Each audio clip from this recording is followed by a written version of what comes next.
Shu akalar mana divanimizni eski holatidan chachib olingan holatda endi tagiga 22 sm mana machalkasini qo'yib oldik, kilaylab.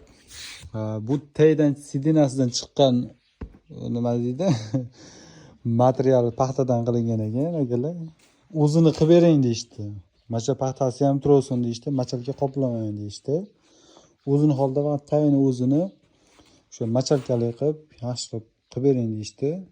Orqa tomonlari, yonboshlari mana paxtalari tursin deyishdi. Nima deymiz? Bo'lgandik. Keyin tayda sidinasini orqaga suyanadigan qo'yib yubordik. Teskari tomon qildikda qo'yib yubordik.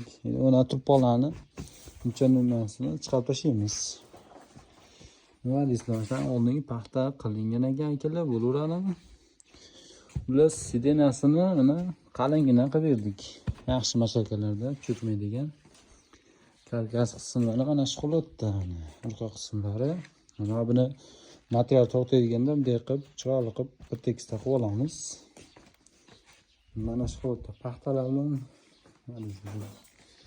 yaxshi qilingan shekilli, mana shu holatda endi bir chiroyli qilib qilamiz. Kuzatishda davom etasizlar.